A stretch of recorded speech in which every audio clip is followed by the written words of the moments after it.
I knew something was wrong the moment I heard the trembling in the contractor's voice. A kind of tight, breathless urgency I'd never heard from him before.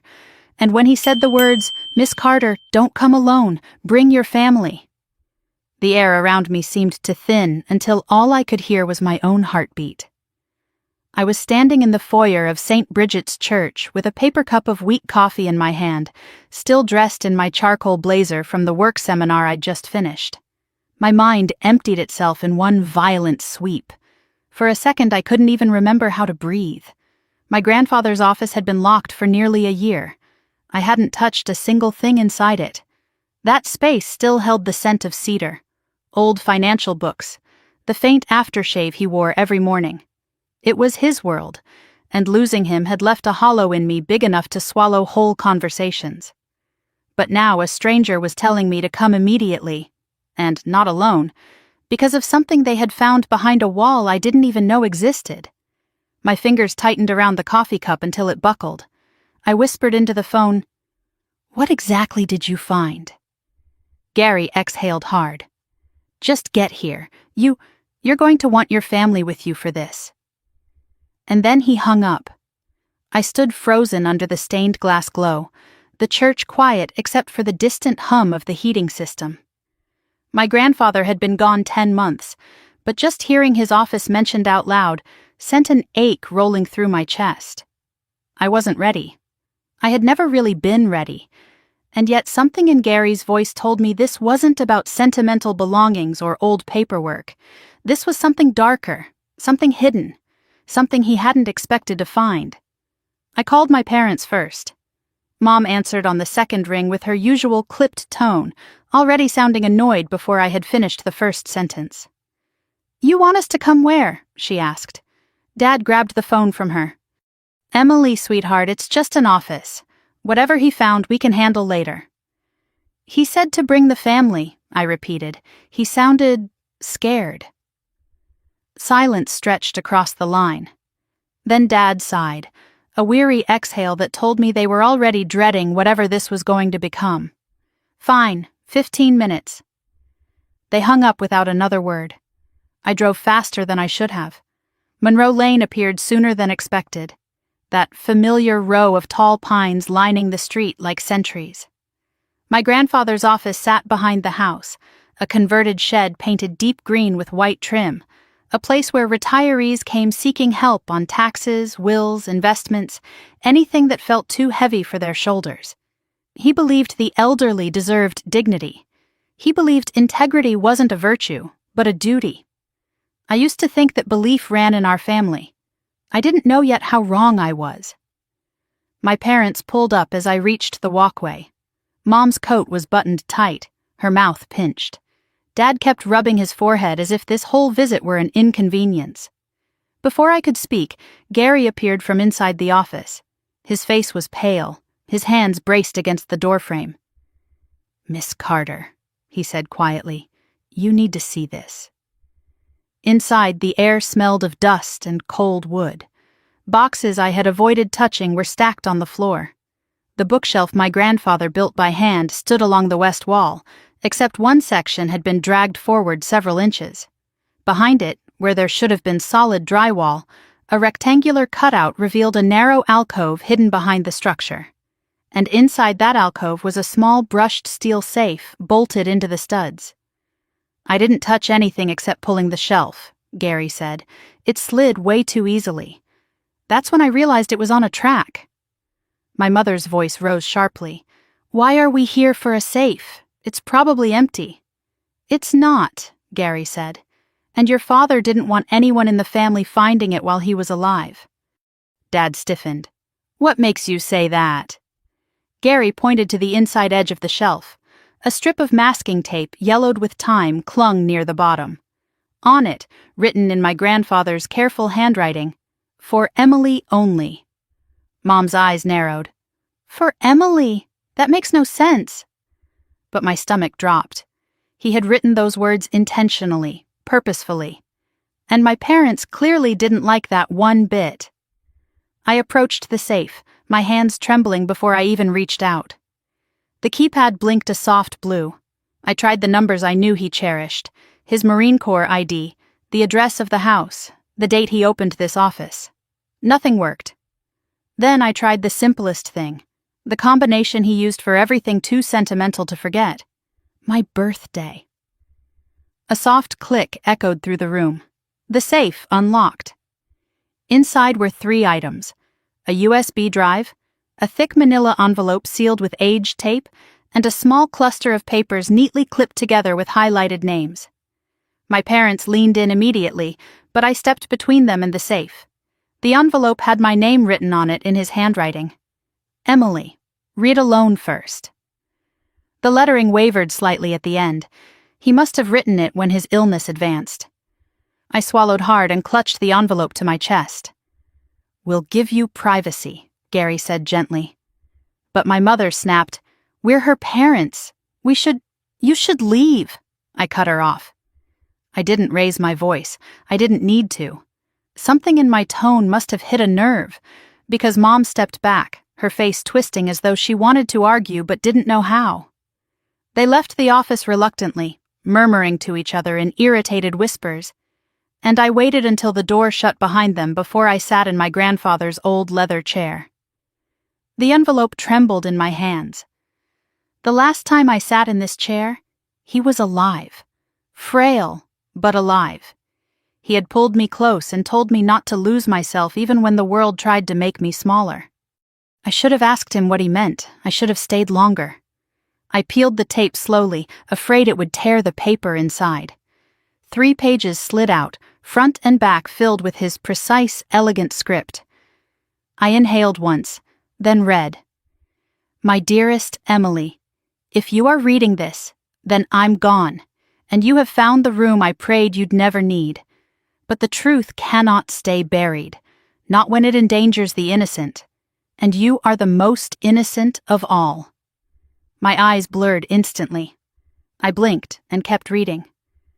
"I have spent the last 5 years uncovering something I could hardly believe. Your sister Anna, she is not who she pretends to be.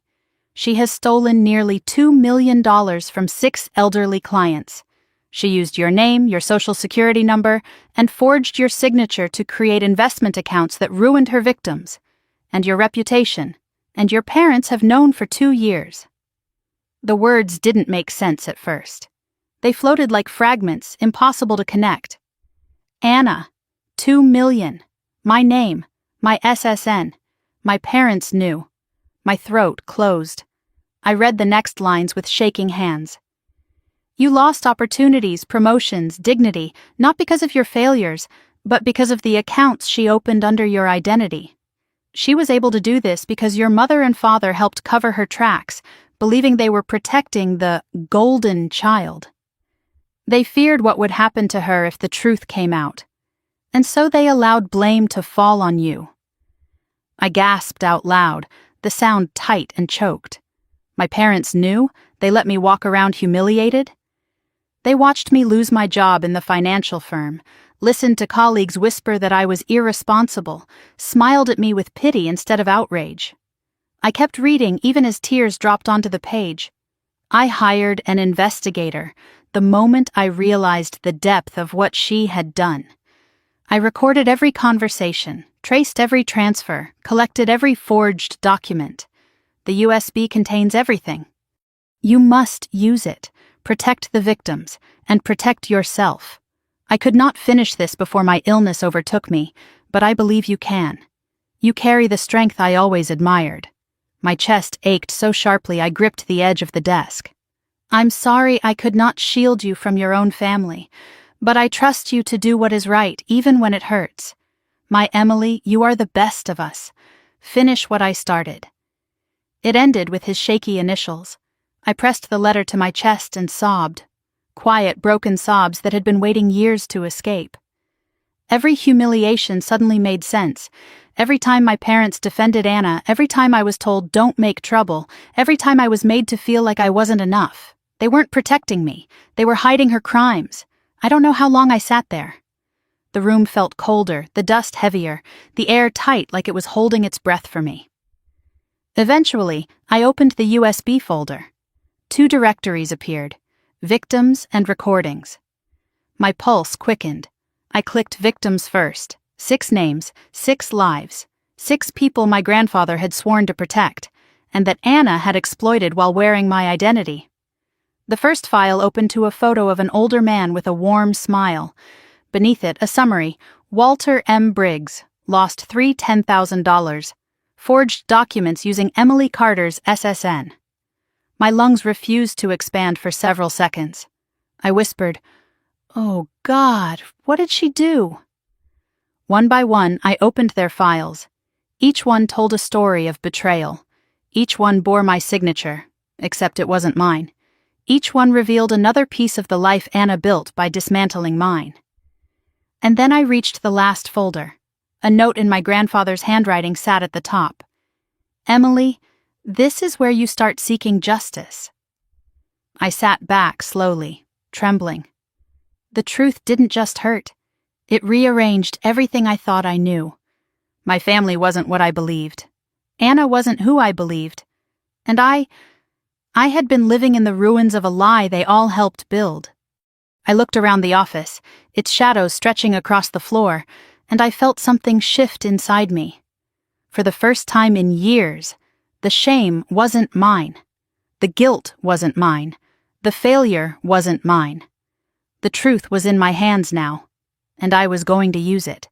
The moment I left my parents' house, I knew I wasn't going to sleep that night. Not with my mother's trembling voice echoing in my ears, not with my father's hollow stare burned into my memory, and certainly not with the envelope from my grandfather still lying unopened in my passenger seat like something alive. I gripped the steering wheel with both hands as I drove home, knuckles white, trying to steady the whirlwind gathering inside me. Fear, confusion, betrayal, they tangled together like wires sparking in the dark. When I reached my apartment, I didn't bother turning on the lights. I walked straight to the dining table, placed the envelope down gently, and sat there staring at it as if it might explode. The room felt unbearably quiet, the kind of quiet that presses against your ears until your own heartbeat feels too loud. "Just open it," I whispered, though my hands refused to move. When I finally peeled back the flap and unfolded the letter inside, my breath stilled. My grandfather's handwriting, steady but slightly wavering, filled the page. "My sweet Emily, if you're reading this, you found what I couldn't bring myself to tell you while I was alive." I pressed a hand against my chest to keep my heart from breaking through. "You carry burdens you were never meant to carry," the letter went on. "And the greatest burden you hold is believing that you deserve them." I blinked slowly, letting the words sink in. "Your sister did things you must confront. Your parents made choices that harmed you deeply. But before you face them, you need to understand the truth about yourself. You are stronger than you know. And you will need that strength for what comes next." I wiped at my eyes, unable to stop the tears. He had known how hard this would be for me. He had known what this discovery would do to my heart. "I left you the evidence not because I wanted to burden you, but because you were the only one who could be trusted to see this through. You have a way of standing firm in the truth even when it hurts. That is the Carter legacy I want carried forward." My hand trembled as I folded the letter back into the envelope. I didn't feel strong. I didn't feel steady. I felt like a child again, hurt and confused, clinging to the one person who had never lied to me. But he was gone. And now it was up to me. I exhaled shakily, dragged the USB drive across the table, and plugged it into my laptop. The blue light blinked once, as if waking from a long sleep. 2 folders appeared, victims and recordings. My chest tightened. "Start with victims," I whispered, because I knew that's what he would tell me. The first file opened to a photo of an elderly man, Walter Briggs, 82. His eyes were gentle, the kind that smiled before his mouth did. Beneath his picture, a summary detailed the fraud that had cost him more than $300,000. Stolen through a fake investment account under my name. Forged contract. Fraudulent signature. I leaned back, pressing my fingertips to my temples. It was surreal seeing my name tied to crimes I hadn't committed, like looking at a reflection that wasn't mine. I clicked the next file. Diane Holloway, 79. Her photo showed her sitting at a garden table, surrounded by potted plants. A widow, a retired librarian, her life savings, gone, in my name. I felt something tighten painfully inside me. I clicked another. Henry Loomis. I remembered him. He had always waved when he saw my grandfather outside mowing the lawn. He'd brought us a holiday tin of cookies once, the kind with powdered sugar that stuck to your fingers. His summary was worse. Not only had he lost over $400,000, but he had been denied necessary medical equipment because his credit had tanked. Credit destroyed because the accounts were under my name. My stomach twisted. My name was everywhere. My identity, my signature, my reputation, all used as tools to hurt people who trusted my grandfather, and me. How had she done this?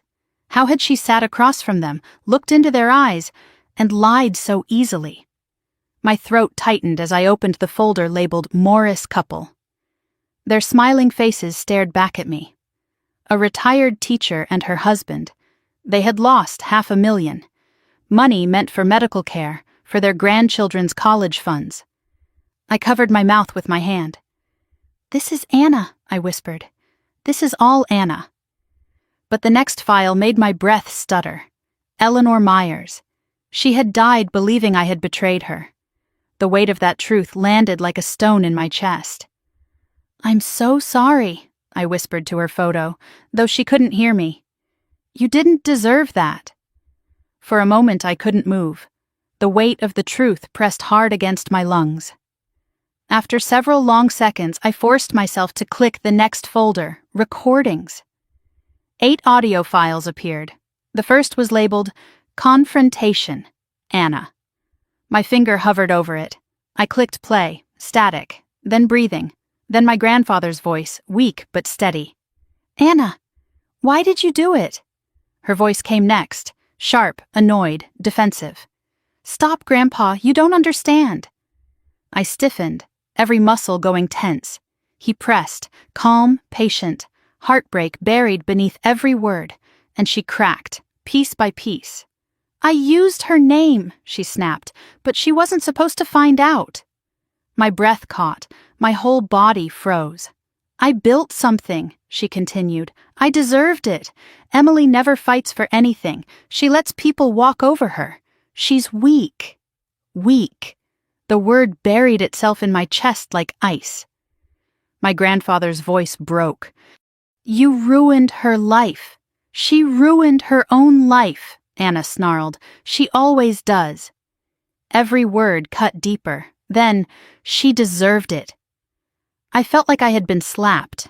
My throat tightened so painfully I had to pause the recording just to breathe. I pushed my chair back and stood, pacing the length of my apartment as adrenaline surged through me. My fingertips tingled. My breath came too fast.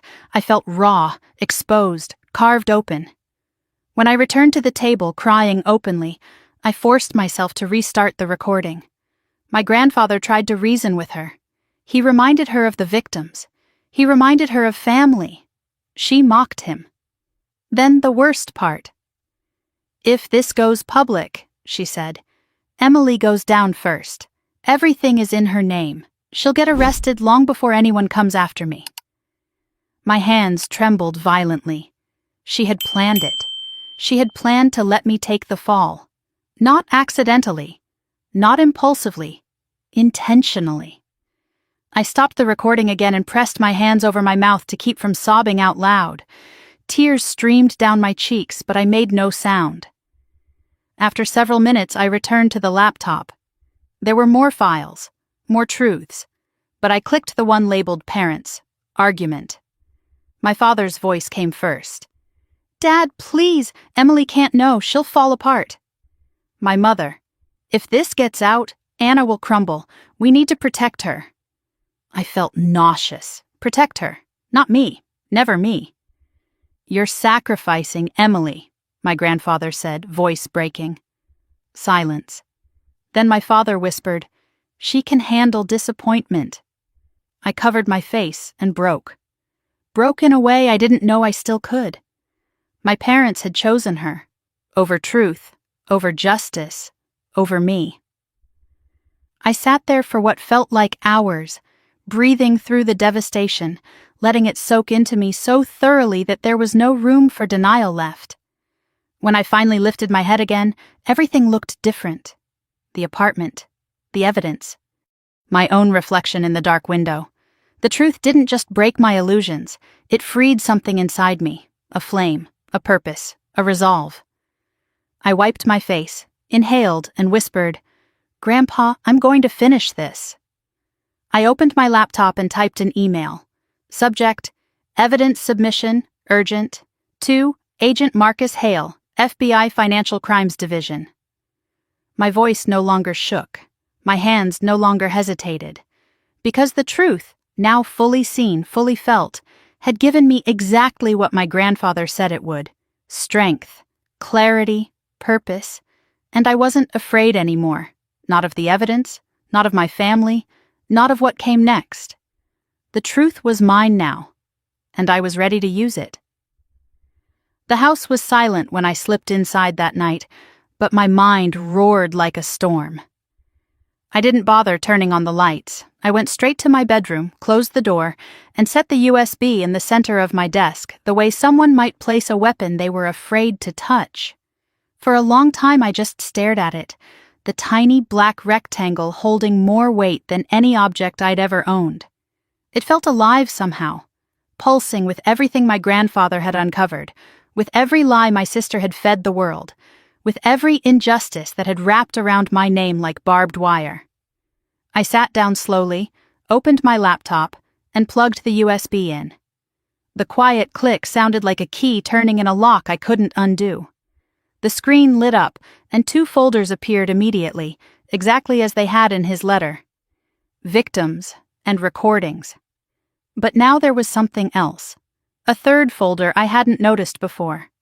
At the top, in bold letters, it read, "Start here." My chest tightened. I clicked it. Inside was a single document, nothing but a scanned note written in my grandfather's handwriting. 5 words. "Begin with compassion. You'll need it." I exhaled slowly, the breath shaky. Compassion. It felt impossibly far from me at that moment, but I understood why he wrote it. The truth ahead wasn't going to just expose Anna. It was going to tear apart the last shreds of the family I had believed in. And compassion might be the only thing that kept me from drowning in the anger rushing beneath my skin. I opened the victims folder next. 6 subfolders neatly arranged, each named with a person's full name. I clicked the first one. A picture filled my screen, an older man with bright eyes and a smile that had probably softened strangers' days. His name, Walter Briggs, 82. I remembered him faintly, a retired postal worker who lived down the street from my grandfather's house. He had brought my grandfather homemade fudge every Christmas. Below the photo was a summary of his case. Stolen, $10,000, account opened under the name Emily Carter. Social security number match confirmed. Signature, forgery consistent with suspect AC. My throat closed. My own name, my own identity, used like a mask stolen off my face. A PDF labeled contract sat beneath the summary. I opened it, and my breath caught in my chest. The signature at the bottom was nearly perfect. My handwriting, my curves, my loops. But it wasn't mine. I knew every line of my signature.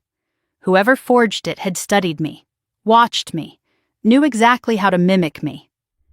I sat back, pressing a hand over my mouth as if that would stop the disbelief flooding my veins. I remembered the year that contract had been dated. That same month I'd applied for a credit card and been rejected without explanation. I'd told my parents. My father shrugged and said, "You must have missed something." My mother had said, "Emily, you need to grow up and manage your money better." And I had believed them, because believing them was easier than believing anyone in my family might betray me. I opened the next file. Diane Holloway, age 79. A widow with soft eyes and silver hair pinned in a bun. My grandfather's note sat attached. "She trusted the wrong face. She thought it was you." A deep ache spread across my ribs. A recorded audio file was below her documents. I clicked it. The sound of a woman crying quietly filled the room. She said she was Emily. She said your granddaughter would take care of everything. I stopped the recording so abruptly my fingers stung against the trackpad. Heat prickled the back of my neck. Anna had introduced herself as me, not just on paper, in person. My vision blurred. I closed my eyes and forced myself to breathe through it. I clicked on the third victim. Henry Loomis, 85. I froze. I knew Henry well. He had come into my office twice when I was still working at the wealth management firm. He'd been so distressed because his accounts were locked. I had sat with him, offering help, thinking he had forgotten passwords or been caught by some company error. But now I saw the truth. His summaries listed, total loss, $440,000. Identity used, Emily Carter. Document signatures, forged. Evidence links to suspect Anna Carter. I blinked away the tears burning my eyes. All this time Henry had looked at me with confusion, maybe even disappointment, and I had no idea that behind his eyes was a suspicion that would have broken me if I'd known. I moved to the fourth folder. Harold and Lorna Morris. A married couple in their mid-70s, smiling with their arms around each other. They had lost over $500,000. Stolen through a company Anna created, a consulting firm with my name plastered across fake brochures. A video clip was attached, a grainy camera feed from a cafe. I clicked it hesitantly. A woman sat alone at a table. A thin figure with blonde hair pulled back, wearing a mask and sunglasses. But on her wrist, the bracelet, my bracelet. Or rather, the one that Anna had begged to borrow 2 years earlier. I had thought nothing of it. The video zoomed in, confirmation written in pixels. A knot formed in my throat so tight I couldn't swallow. Fifth victim. Sofia Delgado, 81. Her funds had been wired directly to a shell company created under a fake address in New Mexico. I scrolled through the timeline and found the largest transfer, dated the exact weekend Anna had shown up to a family barbecue with a new SUV and announced she had finally hit it big. My palms shook as I closed the file. The sixth folder took me the longest to open. Eleanor Myers, 84. Gone now. She had passed away last year. Her photo showed a woman with kind eyes and a wide-brimmed sun hat. My grandfather left a voice note in her folder, made 2 months before he passed. Emily, she thought you betrayed her. She died believing that. My breath left me in a sharp, wounded gasp. I pressed a hand against my chest as if I could push the pain back inside. I stared at the 6 faces lined up on my screen. 6 lives uprooted. 6 people who had trusted my grandfather, trusted me by extension, trusted the name Carter. And Anna had taken their trust and carved it into something unrecognizable. I sat back and wiped at my eyes. The world felt smaller, heavier, warped by the gravity of what my grandfather had carried alone. I clicked the last file in the victims' directory, a compilation folder titled Photos. Inside were images of each victim standing with their families. Some were smiling, some were weary, some were leaning on canes or walkers. All of them were real, human, vulnerable. My grandfather had written small notes beside each one. She believed in goodness, protect that. He was alone, don't let him stay that way. Emily must know the truth. I closed the folder slowly, letting the weight of every word sink in. My hands were cold against the laptop. The room felt colder too. Then something caught my eye. A notebook page scanned into the USB. Handwritten, scrawled quickly, almost angrily. Anna targeted the lonely, the quiet, the trusting. She chose the ones who reminded me of myself. I sat very still, letting those last words echo. He had seen himself in the people she hurt. He had spent his life protecting them, only for his own granddaughter to become the threat. And my parents? They had chosen silence, chosen Anna, chosen the version of our family that looked perfect on the outside, no matter how rotten it grew on the inside. I looked again at the document names, at the folder titled Recordings. My heart began beating harder. I knew I needed to click it. I wasn't ready. But ready didn't matter anymore. I opened the folder. 8 audio files. 6 were tagged with the victims' names. 1 marked Parents' Argument, and the final one, Anna Confession, full recording for Emily. A chill ran through me so sharply I almost shivered. I pressed my fingertips against the trackpad and hovered over the file. I clicked play. Static crackled. Then my grandfather's voice, weak, breathless, filled the room. Anna, why did you do it? I covered my mouth with both hands as tears blurred the screen. The recording was just beginning, but I already knew. This was the turning point.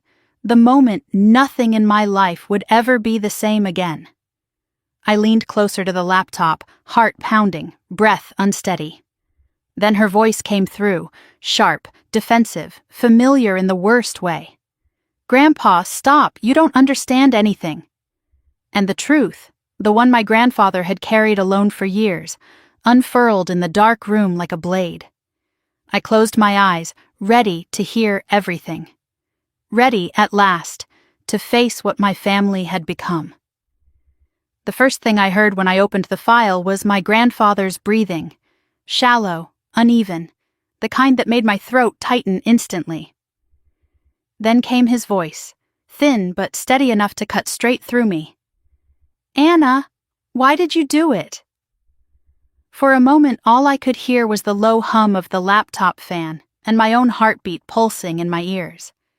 Then Anna's voice burst into the silence, sharp and irritated. Grandpa, stop! You don't understand anything. I froze. Even in that single sentence, I heard every layer of her. Defensiveness, impatience, and that superiority she wore like perfume. I leaned closer to the speaker, gripping the edge of the desk. My grandfather didn't raise his voice. He never had to. I understand more than you think. There was a long pause. I imagined her sitting across from him, arms crossed, foot tapping, avoiding his eyes the way she always did when cornered. The quiet crackled between us like a live wire. You lied, he said softly. And you didn't lie to strangers. You lied to family. She scoffed. Family, please. You only ever cared about Emily. The sound of my own name from her mouth made my stomach twist. I pressed my hand over my lips to stop the sound that almost slipped out. Let's stay with the facts, he said, breath heavier now. 6 elderly clients, 6 accounts under Emily's identity. $2 million, Anna. This wasn't a mistake. Another pause, a shifting noise, a chair leg scratching the floor. Everyone makes mistakes, she snapped. You're blowing this out of proportion. Mistakes don't transfer hundreds of thousands of dollars, he answered. Mistakes don't involve forged documents and stolen social security numbers. Her voice lowered, bitter. You always take her side. My eyes burned. I didn't want to hear this, but I couldn't stop. Because she didn't do this, he said. You did. The recording crackled, and then suddenly something banged. A fist against the table, maybe. Fine, she exploded. Yes, I used her name, but she was never supposed to find out. I sucked in a breath so fast it hurt. My hands trembled uncontrollably on the desk. My grandfather didn't raise his voice, but I heard the tremor in it now, the grief. Emily has suffered because of you, he said. Her credit, her career, she lost everything, and you watched it happen. She's weak, Anna spat. She should have fought harder. She lets people walk all over her. The words sliced straight through me. I pressed a fist to my chest like that could dull the pain. She never deserved anything she got, Anna continued. She's the golden girl who always did everything right. I just took what evened things out. By taking from people who could not defend themselves? He asked sharply. By hurting those who trusted you? There was silence. Heavy. 30 seconds, maybe. Then, they have more money than they need. I covered my mouth with both hands. And you thought you deserved it, he murmured. Is that it? Her voice changed then, lower, edgier. I built something with that money, something good, something I deserve credit for. You built it using Emily's identity, he replied, using her reputation, using her name. So what? She shot back. She's too afraid to take risks. I did what she never could. His breath rattled. By ruining her. She ruins herself, Anna said. Always has. My lungs felt tight, starved. The room around me dimmed as if shrinking to a tunnel around the screen. I checked the accounts myself, he said. Every transfer, every shell company, every IP address, it all points back to you. She didn't answer. I had a handwriting expert analyze the signatures, he added quietly. They confirmed every forgery. The explosion came then, loud, harsh. Oh my God, you're unbelievable. You act like Emily is some saint while I'm what, the devil? I did what I had to. I survived. People like her don't understand survival. You hurt people, he whispered. You hurt your sister. She deserved it, Anna screamed. I jerked back from the laptop. The words echoed inside me like metal hitting concrete. She deserved it, Anna repeated, calmer now. She always got what I never did. You gave her your time, your praise, your attention. I was invisible. My grandfather exhaled, slow and full of regret. You could have told me, he said. You could have come to me for help, but you chose this. A chair creaked. Then her voice came again, icy. If you expose me, Grandpa, she goes down first. Everything is in her name. She'll be arrested before anyone even gets to me. I closed my eyes and felt nausea rise like a tide. She had planned it. Every piece, every detail. Is that your plan? He asked. Send your sister to prison for what you did? If that's what it takes, she whispered. I felt something inside me splinter, a crack straight through the foundation of who I thought Anna was. The audio clicked, shifting to another moment. His voice was weaker now. Your parents know, he said. They begged me to let this die with me. I know, she replied. There wasn't a hint of remorse in her tone. You let them blame Emily for years, he said, his voice trembling. You let her believe she was the problem. That was their choice, Anna snapped, not mine. And you didn't correct them, he said. Why should I? She said. Everything worked exactly the way it should. I felt heat rise behind my eyes. My jaw clenched so tight it hurt. Then her voice dropped, quiet, almost smug. And Emily? She'll never stand up for herself. She never has. My grandfather's voice came back, thin but steady. She will, he said. She scoffed. No, she won't. She's pathetic. No, he replied. She's kind and brave and stronger than you will ever understand. Something slammed in the recording, a hand hitting the table. Anna's voice rose again, high and wild. She's nothing. She's always been nothing. And she'll stay nothing as long as everyone keeps believing I'm the successful one. The next sound was unexpected, soft, broken. My grandfather was crying. The sound of it shattered something inside me. For years, he whispered, I watched you become someone I don't recognize. But this? Hurting people who trusted our name? Betraying your own blood? I failed you somehow. I see that now. You failed me? She said, voice suddenly cold. No. I did what I had to do because no one ever saw me. No one ever chose me. I chose the truth, he whispered. She exhaled sharply, a frustrated, angry burst. You're sick, she said. Why are you doing this now? Because Emily is innocent, he said. Because someone needs to protect her. Oh, please, she said. She'll never know. She will, he said. I've left her everything. There was a scrape of metal. Maybe she stood. You expect her to do something with it? She asked. She'll crumble. She's weak. No, he whispered. You are. The recording clicked off with a final hum, leaving me in silence so complete I felt hollow. I sat there for a long moment, staring at the laptop as if it might offer me answers. Tears blurred the screen as I leaned back in the chair, letting the weight of everything settle over me. It was worse than I imagined, deeper, colder, more intentional. My sister hadn't just stolen money. She had stolen trust, stolen dignity, stolen my life. And my parents knew. The next file blinked up on the screen. Parents, full argument. My hand hovered over it, shaking. Part of me didn't want to know, didn't want to peel back the final layer of betrayal. But another part, the part my grandfather believed in, knew I had to. I clicked play. My father's voice came through first, tense and low. "Dad, please, Emily can't know. She'll fall apart." My mother added sharply, "If this gets out, it destroys us. Anna made a mistake. We can fix it quietly." My grandfather responded, voice trembling, "You're protecting the wrong child." His words struck like a thunderclap. My mother's voice rose, "We are protecting the family." "You're sacrificing Emily," he said. "We're saving Anna," my father snapped. A long pause, then the soft scrape of a chair. "You two are blind," my grandfather said. "You always have been." The file ended abruptly, as if he'd shut off the recorder in disappointment. I sat there in the dim office, light from the laptop washing across my face. Every piece of the truth pressed against me, sharp as glass. The ceiling seemed lower, the air heavier. My family wasn't just fractured, it had been broken for years. And I had been the only one who didn't know. I wiped my tears with the back of my hand, straightened in the chair and pulled the laptop closer. There were more recordings waiting, more truths.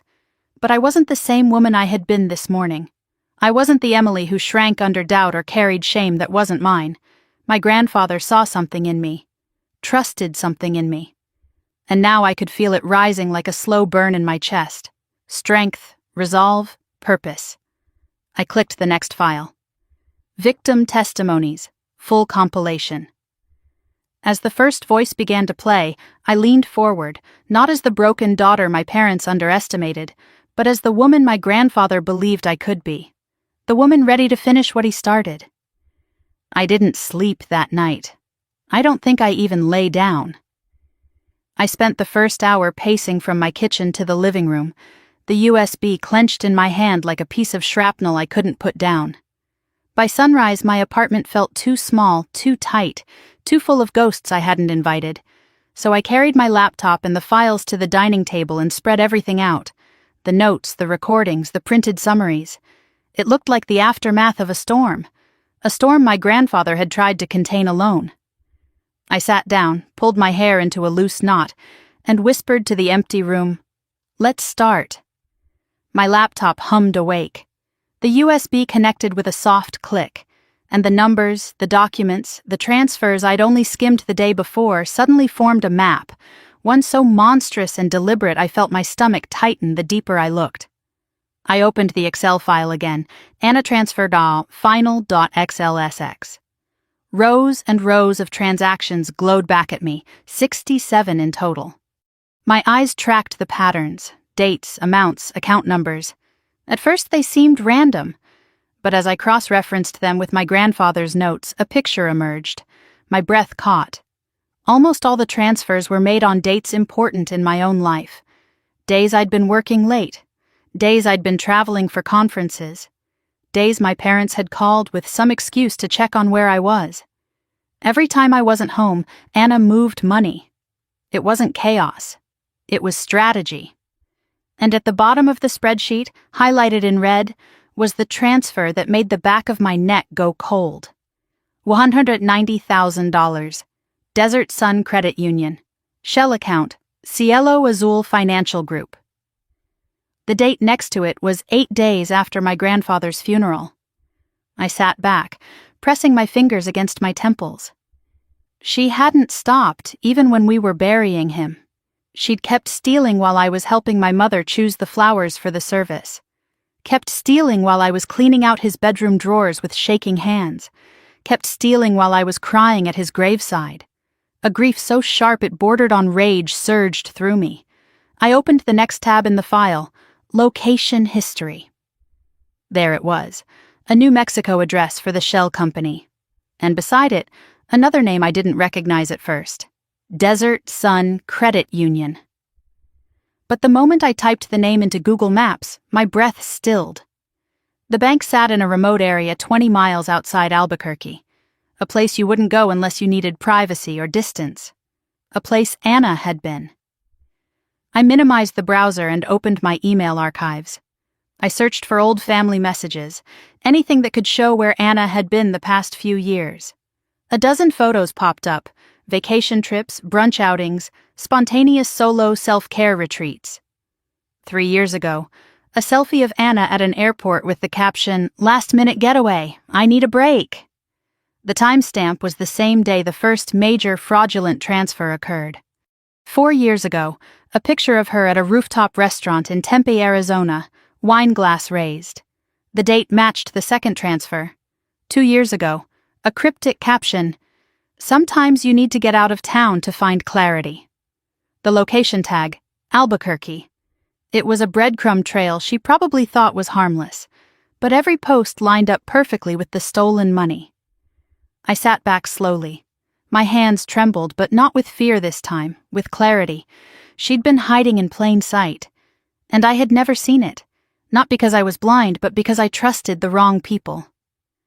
Around mid-morning, sunlight filtered across the table, illuminating a stack of old journals I used to keep. On impulse, I pulled one out and opened it to an entry from last year. April 17th, I applied for the branch manager position today. HR looked at me strangely. Mom said I was imagining it. I flipped the page. May 8th, turned down, credit risk, again. I don't understand how my credit keeps dropping. Another page. June 2nd, Dad said maybe I'm not good with money. Maybe he's right. I'm tired. I closed the journal with shaking hands.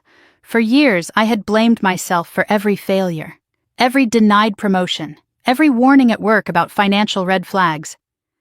All the while, Anna had been using my identity to drain accounts, and my parents had allowed it, quiet and complicit. I opened my credit report next. The numbers stared back at me like bruises. 7 accounts I had never opened. All delinquent, all stemming from shell companies tied to Anna's trail. I felt a surge of nausea so sudden I had to grip the table. My chest tightened. Breath stuck somewhere between disbelief and fury. I remembered sitting in the HR office at my previous job, the way the manager tried not to meet my eyes when she said, "We're sorry, Emily." I remembered the humiliation, the panic, the night I cried on the bathroom floor because I felt like a failure, and the whole time, it wasn't me, it was her. I needed air. I grabbed my keys, stepped outside, and drove to the park near Greenview Lake. The air was crisp, pine-scented, raw with winter. I sat on a bench overlooking the water, let the cold bite my cheeks, let my breathing steady. I wasn't going to break. Not now, not with the truth finally in my hands. By early afternoon, I returned to the dining table and opened the last stack of documents my grandfather had compiled. Bank statements, receipts, handwritten timelines. At the very bottom of the pile was a note I hadn't seen before. My grandfather's handwriting again, the letters rushed and uneven. Emily, start with the Arizona Trail. It leads to everything. I followed his instruction. The Arizona transactions pointed to an Airbnb rental used twice in the same year. I zoomed into the booking details. The reservation had been made using a throwaway email, but the profile picture, small, nearly unnoticeable, showed a familiar gold hoodie with embroidered initials. I had given that hoodie to Anna for Christmas when she was 22. My fingers trembled as I clicked through the files. Another transaction, another city, another hotel. I typed the address into Google, this time in Tempe. A new shell company was registered there, Horizon Trust Advisors. My breath caught. That name had appeared in several victim files. I opened the victim summaries again and matched the dates. The Morris couple, Sofia Delgado. Every single transfer led back to Anna. By evening, my table looked like an investigative command center. Lines drawn across pages, circles, highlights, arrows connecting her movements, her aliases, her companies. but one page lay separate from the rest. A page my grandfather had printed and annotated heavily. A credit report. My own. He had circled one section in blue ink. Account, Foster Financial Group, Director Emily Carter. Below it he had written, "She doesn't know this exists." Then, in red ink, Anna forged the business license, all losses tied to Emily's identity. I pressed a hand to my mouth. He had been fighting for me long before I knew I needed defending. When the sun dipped below the horizon, painting the walls in orange shadows, I found myself staring at another note in his handwriting, wedged between bank statements. "It all ends when she slips. She will. They always do." I read it 3 times. He had believed Anna's arrogance would be her undoing. And he was right. One of the transfer slips from New Mexico, dated only 9 months ago, carried a detail she hadn't noticed. A signature. Not Emily Carter. Not even a forged version of my name. It was sloppy, rushed, signed by her real hand. The biggest mistake she had made. I picked up the slip, holding it to the light. That single signature, just 5 seconds of carelessness, was enough to unravel everything she had built. My grandfather had marked it with a star. I felt tears prick my eyes for the 100th time that day. Not out of sadness, but out of awe for the man he was. Sick, dying, barely able to stand, and still fighting with the precision of someone who refused to let injustice live another day. My phone buzzed then, a message from an unknown number. "Stop digging, Emily. You don't know what you're doing." My skin crawled. I set the phone down slowly, forcing myself not to throw it across the room. It could have been Anna, or my mother, or my father, or someone connected to the shell companies. But it didn't matter who it was, because I wasn't stopping. Night had fallen when I finally opened the last envelope in my grandfather's stack. A soft manila one I hadn't noticed before, tucked inside the cover of a ledger he'd kept from the early days of his business. Inside was a single slip of paper. "Jack Harmon can help if I don't make it." My breath caught. Jack Harmon, his former colleague, a retired fraud investigator. A man I had met once as a child, but barely remembered. I searched for the number, flipping through papers until it fell out of a folded legal document. I picked up my phone and dialed before I could second-guess myself. A rough, steady voice answered. "Emily? I wondered when you'd call." I froze. You knew I would?" "Yes," he said. "Your grandfather told me everything. I've been waiting." My hand shook as I held the phone tighter. "Can you help me?" "Yes," he said without hesitation. "But before you come, there's something you need to see." "What is it?" A pause. Then, "Evidence your grandfather didn't have time to analyze. Evidence Anna didn't know he found. Meet me tomorrow." The call ended. I remained at the table long after the line went dead, surrounded by the truth, surrounded by the lives she had damaged, by the life she had stolen from me. And for the first time in years, I felt something steady rise in my chest. Not fear, not grief, resolve. My grandfather had left me a path, and tomorrow I would take the next step, whatever it cost. The next morning, I drove to Greenview Lake with a knot in my stomach that no amount of deep breathing could loosen. The winter sun cast a pale shimmer across the water, the kind of cold light that looked beautiful from a distance, but felt sharp the moment it touched your skin. Jack Harmon told me to meet him at a small cafe near the shoreline, a place my grandfather used to love, and as soon as I stepped inside, I spotted him. He was sitting alone in the back corner, a tall, broad-shouldered man with silver hair combed neatly away from a lined, weathered face. He wore the kind of coat you buy once and keep for 20 years, the fabric thick, the seams still strong. He didn't smile when he saw me. He simply nodded, stood, and held out his hand. "Emily," he said in a low voice that carried decades of authority, "you look just like your grandfather said you would." I swallowed hard. "You knew I'd come?" "I knew you would have no choice." His eyes, clear, sharp, and impossibly steady, held mine a beat too long, like he was measuring what kind of fight I had in me. Then he gestured to the chair across from him. "Sit, we have a lot to cover." The server approached to take my order, but I shook my head. My stomach couldn't handle anything heavier than air. Jack waited until she walked away before pulling a large envelope from the inside of his coat. He slid it across the table. "Your grandfather gave me this the last day I saw him," he said. "He told me not to open it unless you contacted me, said it wasn't mine to see." My breath caught. I stared at the envelope like it might burn me if I touched it. "Why did he trust you?" I asked softly. Jack leaned back, fingers drumming lightly on the table. "Your grandfather and I worked together for over 15 years. Fraud investigation, mostly cases involving seniors. He was the kind of man who didn't just do his job, he carried people's burdens like they were his own. When he came to me about Anna, he was broken, Emily. Not physically, emotionally. He couldn't understand how it happened under his roof." My throat tightened. "Neither can I." Jack nodded slowly. "That's why we're here." I took a breath and opened the envelope. Inside were photographs, bank documents, scribbled notes, and one USB drive I didn't recognize. My grandfather's handwriting appeared on the corner of a folded page. "Anna's slip-up, the one that ties everything together." My pulse quickened. Jack pointed to the top photo. "This is from a cafe security camera outside Phoenix. Your grandfather couldn't prove the woman in the photo was Anna, but I can." I leaned closer. The image showed a slim blonde wearing sunglasses and a mask.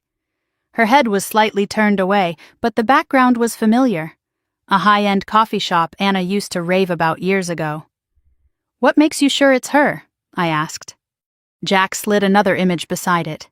A zoomed-in shot of Anna's phone case. Rose gold with a marbled pattern and a small gold initial charm.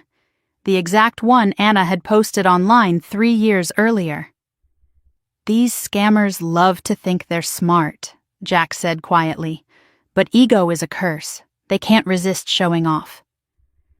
I stared at the photo, feeling the weight of all the years I'd spent defending her. "She used my identity," I whispered. "She let my credit get destroyed.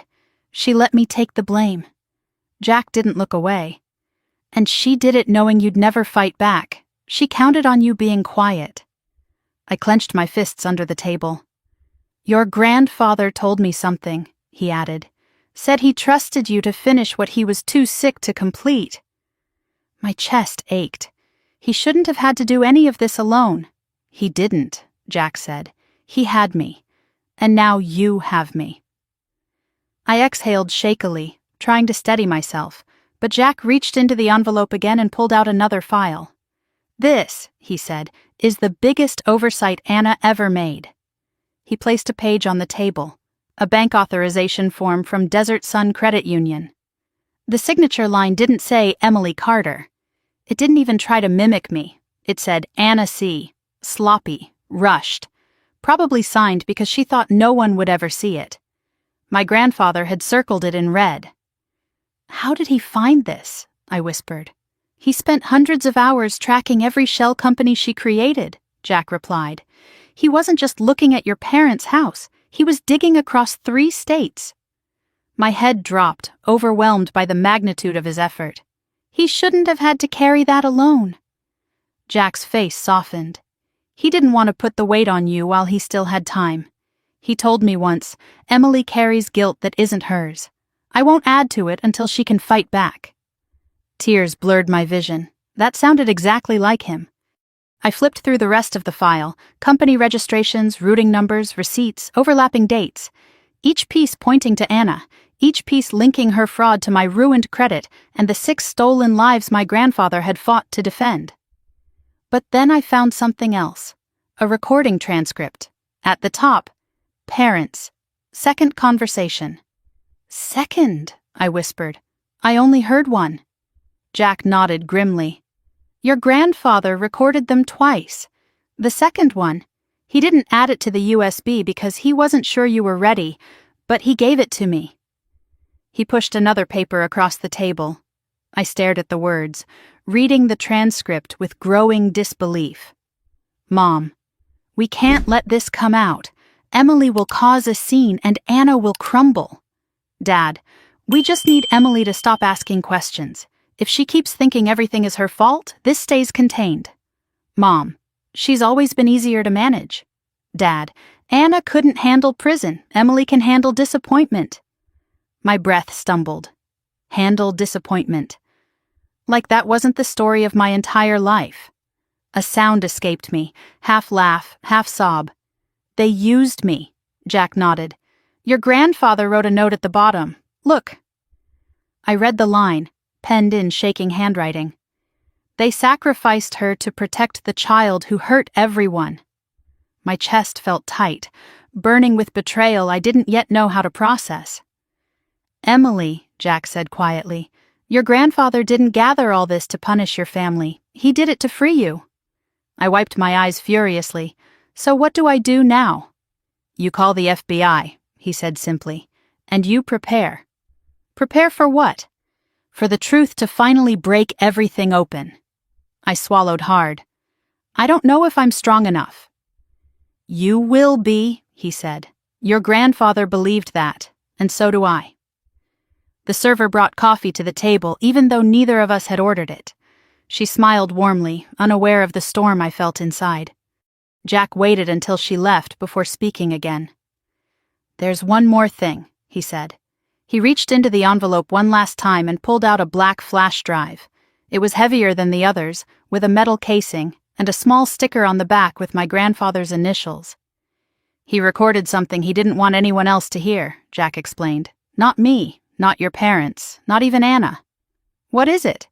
His last message to you. My throat closed. Why didn't he give it to me before he died?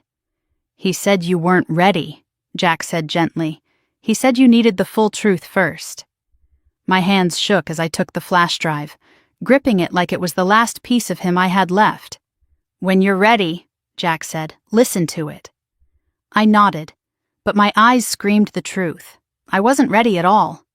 We spent another hour at the cafe going over documents, trying to form a clear timeline. By noon, my head felt like it was filled with smoke.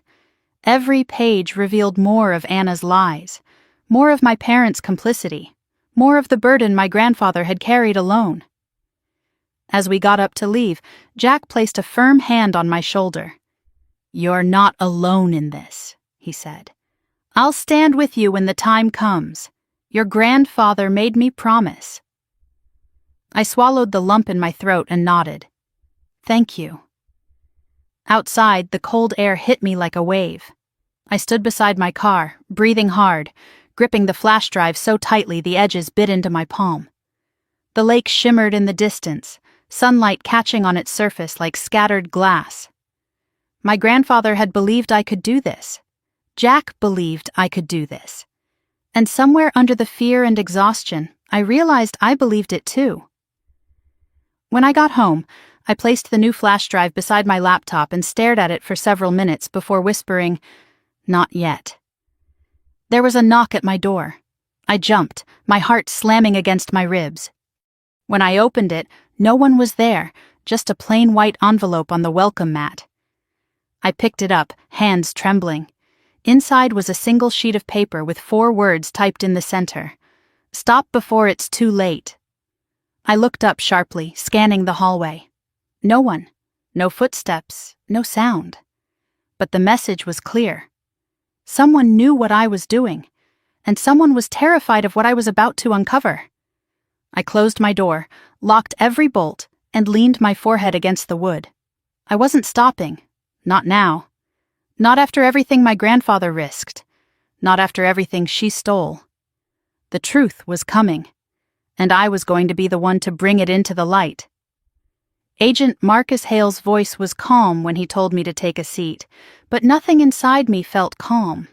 Not my heartbeat, not my breath, not the way my fingers tightened around the strap of my purse as I sat in the small conference room inside the Seattle FBI field office. The walls were pale gray, the table steel, the lights bright enough to sting my eyes. Everything felt clinical, stripped of warmth, so different from my grandfather's office where truth grew slowly and carefully, like something tended. Marcus closed the door behind him and took the chair across from me. He looked to be in his late 40s, with the steady posture of someone who'd seen too much and let none of it touch his composure. He folded his hands on the table. "Miss Carter," he said, "your grandfather contacted us 8 months before he passed." The words hit me like cold water. I straightened. "He contacted the FBI?" "Yes," Marcus said gently. "And he sent us evidence. Not everything, you have the full set, but enough for us to start watching the situation.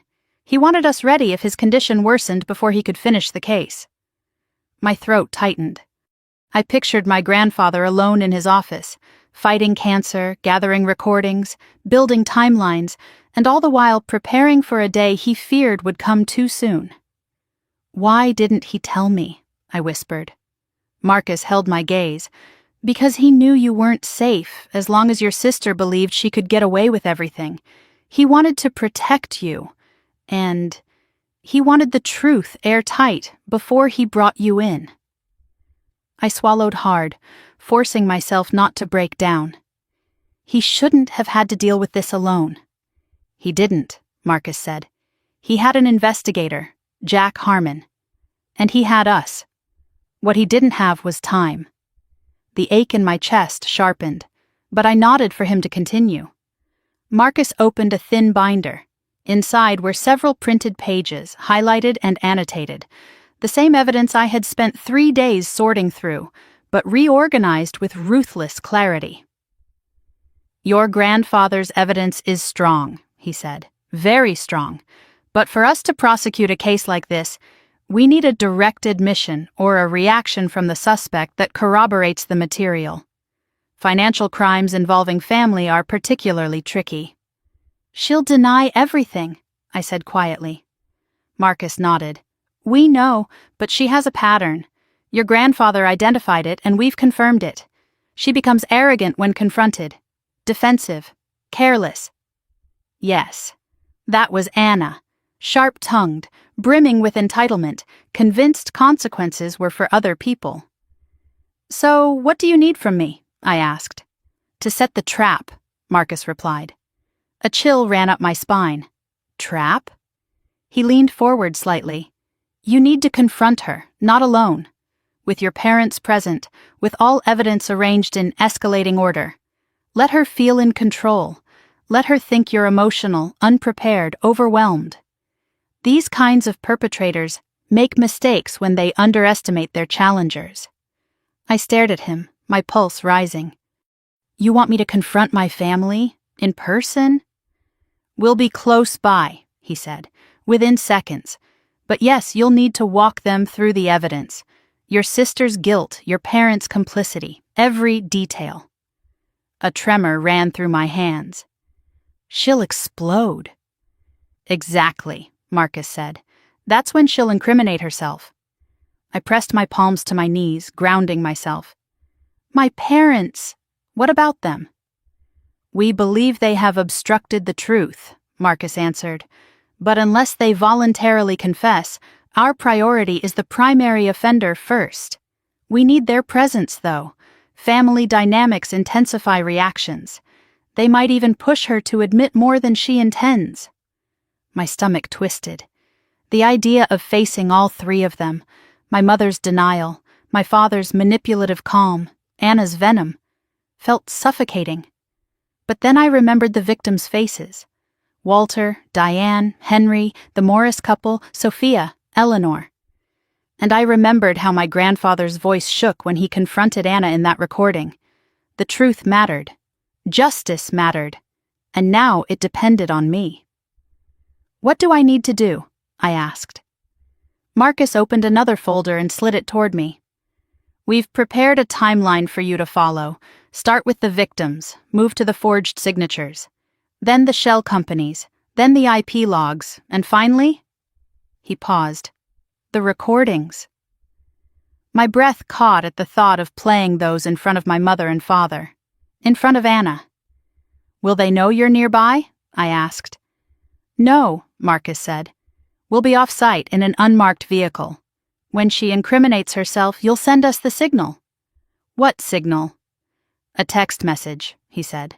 "Just one word, now." I nodded slowly, feeling the weight of every second tighten around me. "Emily," he said softly, "your grandfather believed you could do this.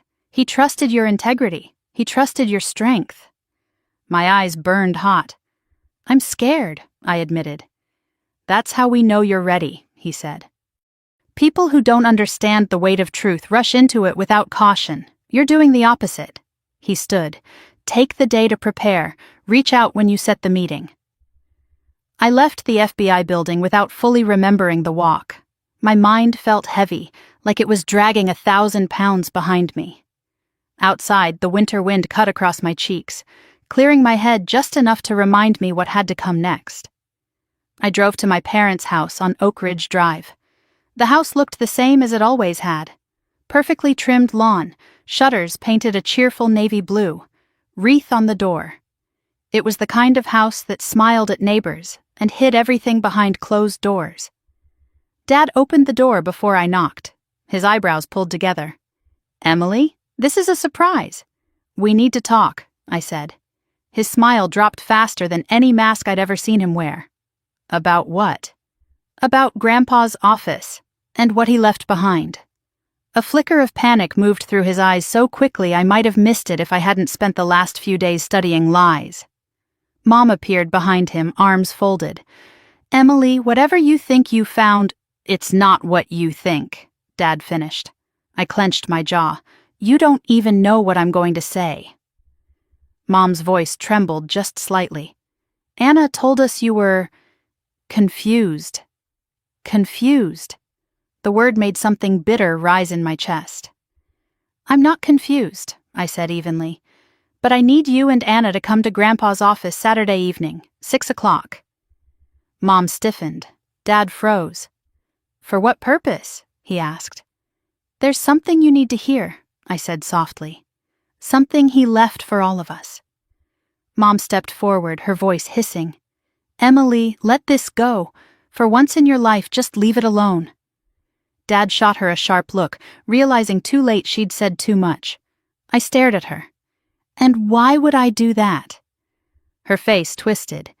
"Because digging will destroy our family." I felt something settle inside me then, something firm, unshakable. I met her eyes and said, "The family was already destroyed.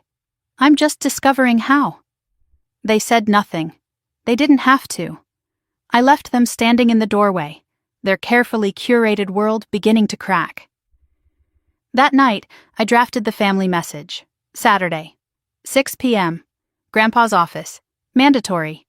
Anna responded 40 minutes later. "Can we make it Sunday? I'm busy," I typed my reply. "No, Saturday." She didn't write back. Later that night, unable to sleep, I sat alone in my apartment with all the evidence spread out on the table. The photos, the bank trails, the recordings, the forged signatures. Everything I would need to expose her. Everything that would finally set the truth free. I opened my grandfather's flash drive again, the final message Jack had given me but I hadn't yet listened to. The metal casing felt cold against my fingers. Part of me wanted to hear his voice. Another part wanted to wait, fearing the ache it might bring. I placed it carefully beside my laptop. "Tomorrow," I whispered, "after the confrontation." My phone buzzed once. A text from Marcus. "We'll be ready. Bring strength, bring clarity, bring truth." I stared at the message until the words burned into my mind.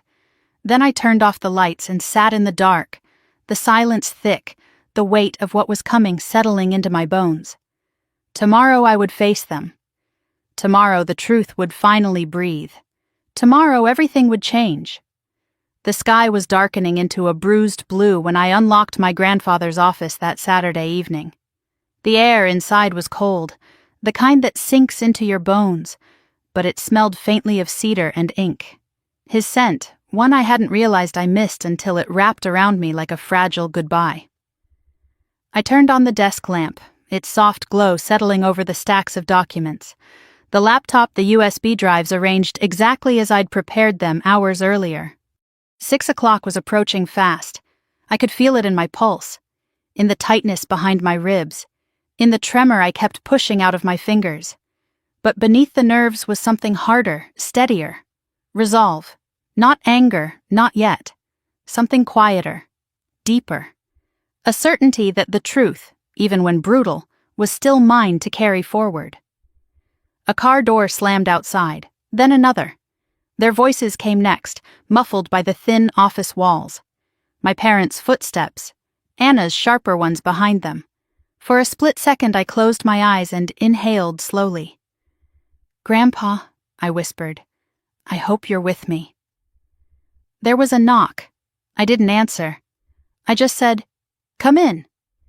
Dad opened the door, looking uneasy in a way I'd never seen before, as if every inch of him was bracing for something he couldn't control.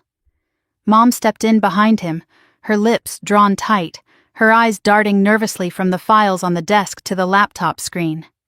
And Anna. She entered last, arms folded, chin lifted, face painted in that familiar blend of superiority and irritation. "Can we make this quick?" she said, tossing her purse onto a chair. "I have dinner plans." I stared at her. Really stared. She looked polished, confident, unbothered, but she also looked like a stranger. Dad cleared his throat. "Emily, sweetheart, this atmosphere, whatever this is, it's unnecessary." Mom stepped closer, lowering her voice. "Please don't make a scene." A bitter laugh slipped out before I could stop it. "A scene? Is that what you think this is?" Anna clicked her tongue. "Oh my God, you dramatic people." I raised a hand. "Sit." My voice sounded nothing like me. It sounded steady, firm, certain, and it startled all of them.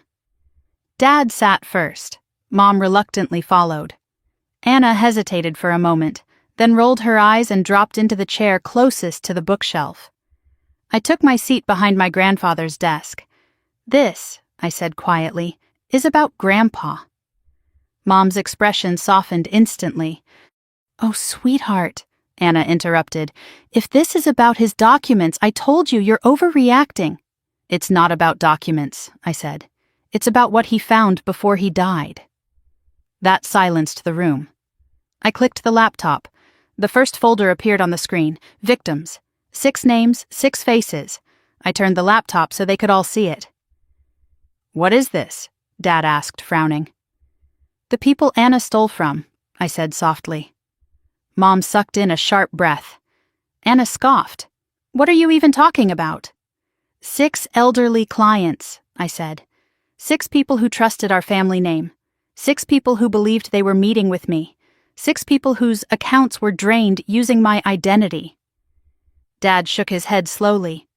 "Emily, that's impossible," Mom finished. "Your sister would never—" I clicked the first victim file. Walter Briggs's gentle face filled the screen. "Walter lost $310,000, I said. "The contract was signed Emily Carter, except I never met him. Anna did." Mom's hand flew to her mouth. Dad leaned forward, eyes narrowing. Anna crossed her legs and let out an exaggerated sigh. "Emily, are you seriously basing all this on, what, some random files you dug up?" "These aren't random," I said quietly. "Grandpa collected them. He documented everything." Her expression faltered just slightly. "He even found video footage." I opened the small cafe clip. "Here's you—" "That's not me," she snapped. I zoomed in on the phone case. "The rose gold case? The one you posted on Instagram?" A flicker of panic flashed in her eyes. Dad shifted uncomfortably. "Anna, what is this?" She raised her chin. "Coincidence." "Let's try another," I said, opening the Morris couple's folder. $500,000 stolen. Transfers processed while you were on your self-care retreats. Dates matched your travel photos," Mom whispered. "Anna!" "I didn't do anything," Anna shouted. "Emily's twisting everything." But her voice was cracking. I opened the next file. Sophia Delgado, then Eleanor Myers. With each click, I watched the denial drain from Dad's face. Mom began shaking her head slowly, as if trying to blink away the truth. Anna slammed her hand on the desk. "This proves nothing. Anyone could have used her identity." "Oh, I agree," I said softly. "Anyone could have forged my signature, but only one person made a mistake." I slid the highlighted transfer slip across the table. Dad picked it up, his face drained of color. Mom covered her face with both hands. Anna didn't move, because she recognized it. Her signature, not mine. "Where did you get that?" she whispered, voice trembling. "Grandpa found it," I said. "He circled it. He knew this was the key." He wasn't well," she stammered. "You can't trust anything I clicked the folder labeled recordings. Her mouth snapped shut. "No," she said. "Emily, no." Dad looked at her sharply. "Recordings?" Mom's voice cracked. "What were you recorded saying?" I hit play. Grandpa's voice filled the room. "Anna, why did you do it?" Mom gasped. Dad went still. Anna froze, eyes wide like a startled animal. Her voice came next, defiant, angry. "Grandpa, stop, you don't understand anything." The room went dead silent. Every word spilled through the speakers, turning the air into glass. Her admission, her arrogance, her hatred of me, her insistence that the elderly had more money than they needed. Her confession that she used my identity, my social security number, my reputation, her sneer, her venom, her lack of remorse, her final explosive words. "She deserved it. Emily deserved it." Mom let out a choked cry. Dad stared at Anna as if seeing her for the first time. Anna shot to her feet. "He manipulated me. He twisted everything." I closed the laptop softly. "No more lies," I said. "He recorded you multiple times. And he recorded you bragging about ruining my credit, destroying my job prospects, costing me my promotion, letting my life fall apart so yours could look better." Dad whispered, "Anna, please tell me this isn't real." She shook her head violently. "It isn't. Emily's framing me." "I didn't gather this," I said firmly. "Grandpa did. Over years, while dying." That broke something in Mom. She pressed a trembling hand to her chest.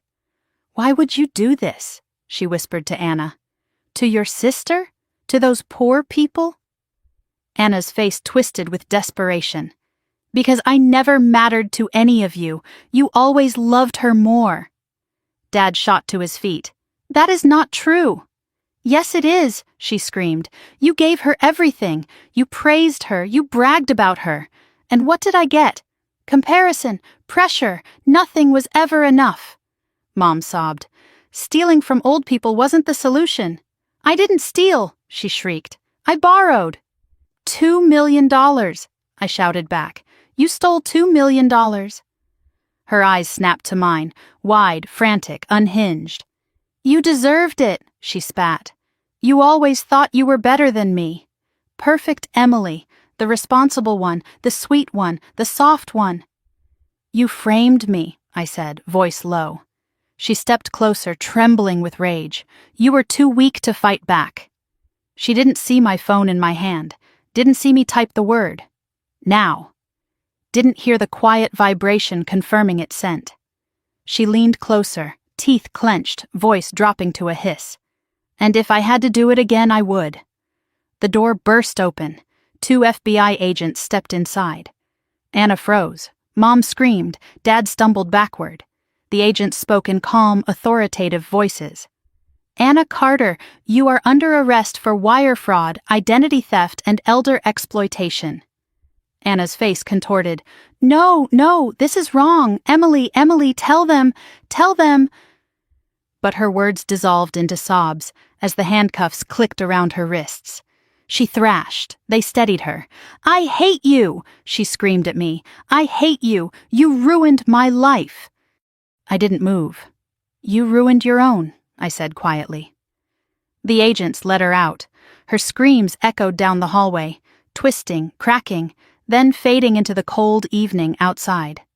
When the office door finally shut behind them, silence fell so heavy it felt like a physical thing. Mom sank into a chair, sobbing uncontrollably.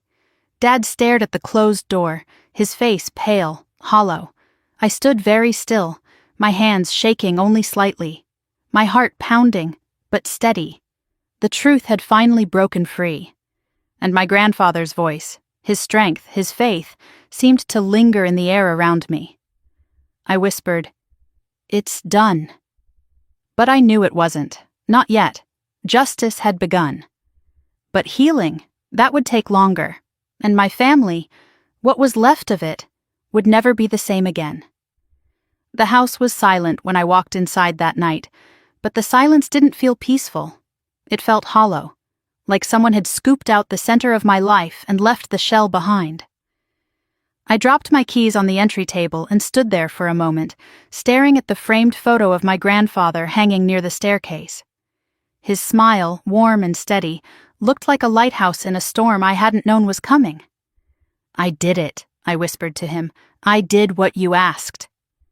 But the words tasted bittersweet. Justice had begun, yes. The truth was out.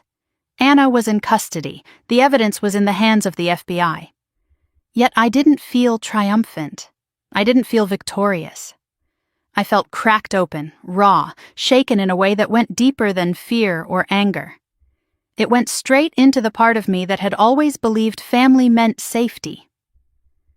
I walked to the living room and sat on the couch, pulling the blanket my grandmother had knitted years ago over my lap. The house hummed with its usual night sounds, the heater clicking on, the refrigerator humming. But tonight, everything felt strange, unfamiliar. I replayed the confrontation again and again in my head. My mother's sobs, my father's disbelief. Anna's screams, raw, furious, terrified. The way her face twisted when the agents cuffed her. The way she spat hatred at me like poison she couldn't stop swallowing. None of it made me feel triumphant. Instead, all I felt was grief. Because despite everything she had done, she was still my sister. Despite everything my parents hid, they were still my parents. I pressed the heel of my hand against my eyes, trying to stop the tears before they came. But they came anyway, slowly at first, then harder, choking, shaking tears that racked through me. I curled forward, clutching the blanket like it could hold me up. When the tears finally slowed, I wiped my face and forced myself to breathe steadily. I needed sleep, but every time I closed my eyes, I saw the look on Anna's face. Not the hateful one, the other one. The flash of fear when she realized her world was coming apart. It haunted me. I moved to my desk and opened my laptop. The message from Agent Hale was waiting. "Anna is safely in custody. She requested a lawyer. Interrogation will occur Monday morning. Thank you for your courage today. We will update you soon." I stared at the message for a long time. Courage. I didn't feel brave. I felt tired, exhausted, and more alone than I had ever felt. But there was one thing left to do tonight. One thing I had been avoiding. One thing my grandfather left for me alone. I reached for the black flash drive, the one Jack Harmon had given me at the cafe, the one with my grandfather's initials, the one containing a message he had recorded that no one else was meant to hear. I plugged it into the laptop. My hand hovered over the audio file. "Not yet," I whispered to myself, but I knew there was no turning back. I clicked play. Static crackled softly, then cleared, and then his voice. "My sweet girl, if you're listening to this, I'm already gone." I closed my eyes, pressing a hand to my mouth as fresh tears pooled. I wanted to wait until I could speak to you in person, but the truth is, I didn't want my illness to rob you of clarity. I needed you to hear this when you were strong enough to carry it. His breathing was labored. I pictured him in his recliner, blanket over his lap, medical equipment humming behind him. I pictured him holding the recorder with trembling hands. "Emily, you were always the one who tried to do the right thing, even when it cost you. And people mistook your kindness for weakness. But kindness is a strength, sweetheart, one most people don't have." I swallowed hard, tears sliding silently down my cheeks. I know the truth about Anna broke your heart. It broke mine, too. I watched her spiral. I watched the bitterness grow. I watched her turn every insecurity into blame she aimed outward. But what she did to you, and to those people, wasn't your fault. None of it was. He paused, voice wavering. I'm sorry your parents didn't protect you. They thought they were helping her, but they hurt you. Deeply. I'm sorry I couldn't fix that while I was here. My chest tightened painfully. But I want you to know something. You are not alone. You never were. And the moment you stepped into my office, I knew you would finish this. I knew you would be brave enough to face what they could not. He coughed, long and weak. You're going to rebuild your life now, without shame, without doubt, without the lies that tried to define you, and someday, you're going to help people the way you always wanted to. Because your heart is good, Emily, and the world needs good hearts. I covered my mouth, sobbing quietly. His voice softened even more. I love you, more than you will ever know. And I'm proud of you. I'm proud of every piece of who you are. Please remember that on the days you feel broken. Another pause. Tell the truth. Protect the innocent. And forgive yourself for trusting the wrong people. That's not a flaw. That's your greatest strength. The recording clicked off. I put my head down on the desk and cried harder than I had cried in years. Not because of grief, but because for the first time since he died, I didn't feel abandoned. He had left me exactly what I needed. His voice, his faith, his love. When the tears finally quieted, I played the message again. And again. Each time it steadied me a little more. Eventually, I closed the laptop and sat in the silence, breathing through the ache in my chest until it softened. The next morning, I woke with swollen eyes and a heavy heart, but a strange clarity settled over me like fresh air after a storm. I showered, dressed in a thick sweater and jeans, and drove to a small bakery I used to frequent with my grandfather on Sunday mornings. The bell above the door jingled. Warm light and the smell of cinnamon surrounded me. The owner, Mrs. Talbot, looked up from behind the counter. Emily Carter, she said, smiling gently. Haven't seen you in a while, sweetheart. I tried to smile back. It's been a hard week. She nodded knowingly, her expression soft. Sit down. I'll bring you something warm. As she set a plate of fresh pastries in front of me, another thought struck me hard enough to halt my breath. The victims. I had faced Anna. I had exposed the truth. But the people she stole from, the people whose faces had stared back at me from the USB, deserved more than numbers in a file. They deserved apologies, answers, acknowledgement, justice. My grandfather had left me the roadmap. It was time to follow it. I spent the next 2 hours mapping out each victim's address, family connections, and preferred means of communication. I wrote down what I needed to tell them and what paperwork I needed to provide. I printed copies of the relevant documents. By noon, I had 6 folders prepared, one for each person Anna had hurt, and I knew exactly where I needed to go first. I drove to a quiet cul-de-sac on the outskirts of the city. A small, white, single-story home sat at the end with a ramp leading up to the front door. The garden was neat. The wind chime on the porch tinkled softly. Walter Briggs. I walked up the ramp with my folder in hand. My heart pounded, but I didn't turn back. I knocked twice.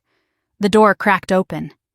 His grandson, mid-40s, tired eyes, looked at me. Can I help you? I swallowed. I'm Emily Carter. His face changed instantly, shock mixed with something like grief and something else. Kindness. He stepped back. Come in. Inside, Walter was sitting in a recliner with a blanket over his legs, watching a small TV. His eyes lifted when he heard my voice. Mr. Briggs, I said quietly. I'm so sorry. He blinked slowly. You're her, he whispered. You're the girl from the papers.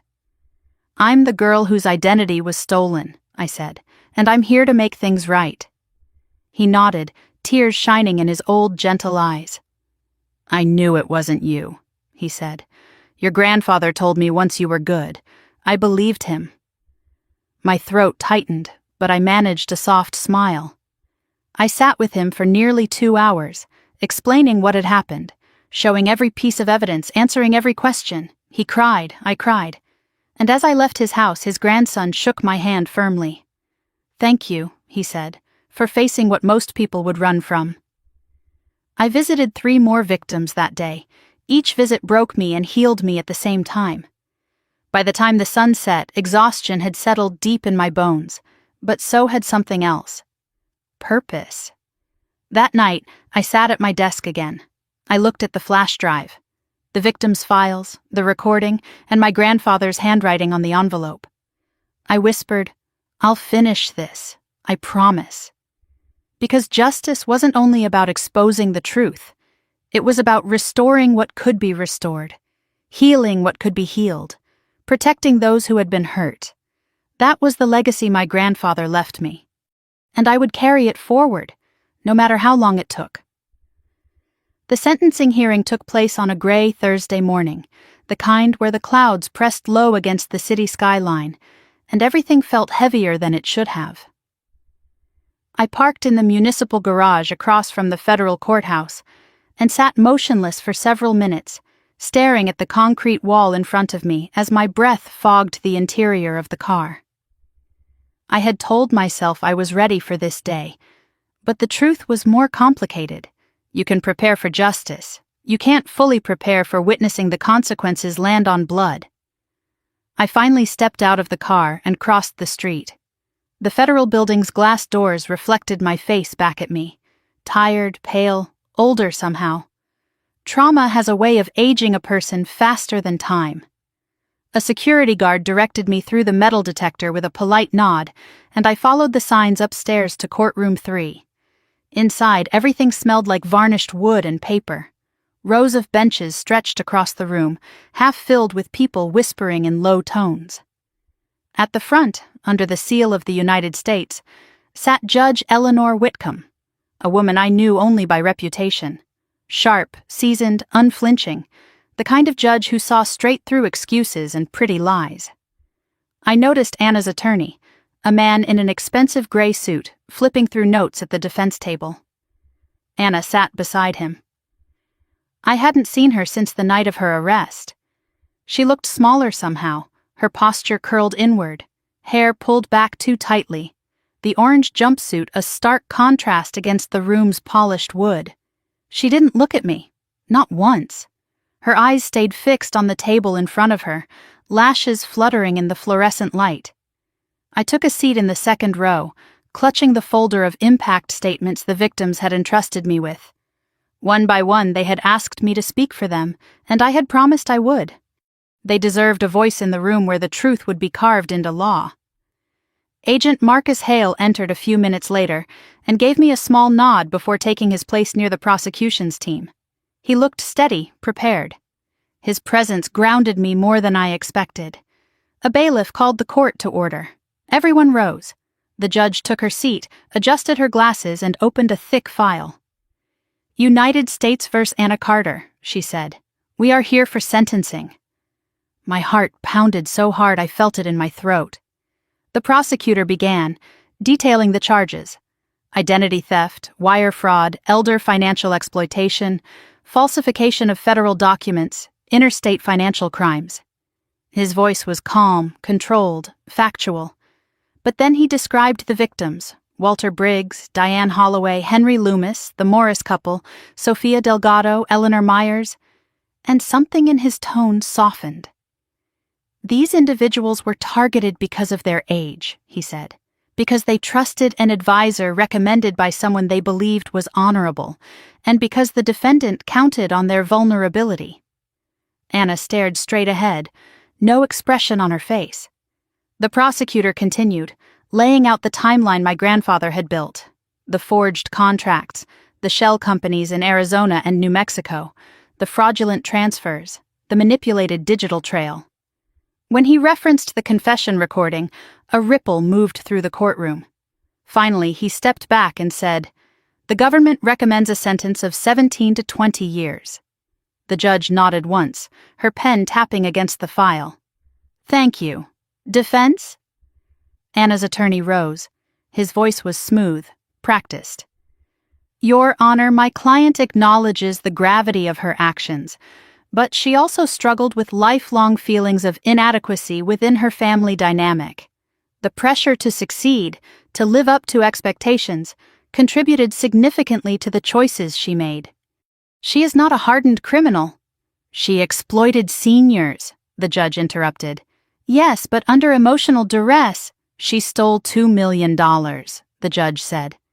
The attorney hesitated. She is willing to undergo financial rehabilitation, to receive counseling, to make restitution. Restitution? The judge repeated. The assets recovered came from her seized accounts, not voluntary repayment. He lost momentum, sat down. The judge turned to the prosecution. Victim statements? I rose when Marcus nodded at me. My legs shook as I approached the podium. I opened the folder, but when I spoke, I realized I didn't need to read from it. Your Honor, I said, on behalf of the 6 victims, I want to speak about what was taken. Anna shifted in her seat. Walter Briggs lost the savings he hoped to pass on to his grandson. Diane Holloway lost her trust in institutions she believed would protect her. Henry Loomis lost his independence for months because he couldn't afford the home assistance he needed. The Morris couple nearly lost their home. Sofia Delgado suffered panic attacks every night for weeks, fearing she'd end up destitute. And Eleanor Myers... My voice trembled. I steadied myself. She died believing I had betrayed her. The judge's expression softened. These weren't numbers, I continued. These were lives. These were elderly men and women who trusted the Carter family name. They trusted my grandfather. They trusted me. And their trust was stolen. I took a breath. And beyond that, my sister used my identity. She destroyed my credit, my reputation, my career. She let me believe I was failing. She let my family believe I was irresponsible. She let me carry a shame that belonged to her. The room was silent. I don't want vengeance, I said. I want accountability. I want the truth to matter, and I want every person she hurt to know they were not forgotten. I stepped back, hands trembling. The judge nodded gently. Thank you, Miss Carter. When the judge addressed Anna, the entire room leaned in. Ms. Carter, she said, you did not merely break laws. You broke trust. You exploited the vulnerable. You weaponized your own sister's identity. Your actions were deliberate, calculated, and sustained over years. The court finds no justification that minimizes these facts. Anna stared at the floor. Do you have anything to say before sentencing? Anna's attorney tapped her arm. For a long moment she didn't move. Then she stood. Her voice was small, thin, barely audible. I'm sorry, she whispered. I don't know why I did it. It wasn't enough, not for the victims, not for me. But it was the most she had ever acknowledged. The judge looked unmoved. I sentence you, she said, to 18 years in federal prison, followed by 5 years of supervised release. You are ordered to repay restitution totaling $1.3 million, in addition to assets already seized. The room remained still. Anna's knees buckled. The bailiff caught her before she fell. Dad gasped softly. Mom let out a broken sob behind me. I didn't turn around. As the bailiffs escorted Anna away, she looked at me for the first time. Her eyes were wild with fear, anger, disbelief. Then she was gone, swallowed by the hallway. The courtroom gradually emptied. Only Marcus remained beside me. You did well, he said. Your grandfather would be proud. I nodded, unable to speak past the lump in my throat. Outside the courthouse, the wind was icy. It sliced through my coat, but it also felt cleansing somehow, like the first breath after surfacing from deep water. My phone buzzed. A message from the financial attorney overseeing restitution. Funds recovered. Remaining amount covered by your grandfather's estate. All 6 victims will be compensated. I exhaled shakily. He had planned everything. Even in death, he had made sure justice could be carried through. I spent the next 2 weeks helping finalize paperwork, delivering restitution letters, and sitting with victims as they cried or held my hands or thanked me in quiet, trembling voices. Then one evening, while sorting through the final stack of documents in my apartment, I found another note from my grandfather, tucked between 2 folders I hadn't opened since the beginning. "Build something good, Emily, something that lasts." 5 words. 5 words that shifted everything. I sat there in the quiet, thinking about the office he'd left behind, about the elderly clients who trusted him, about the pain my sister had inflicted on them, and on me, and I knew exactly what I needed to do next. I went to the hardware store the next morning, bought paint, bought shelves, bought frames for photos. 3 days later, I reopened his office, not as a financial firm, not as a memorial, but as something new. A place dedicated to protecting seniors from fraud.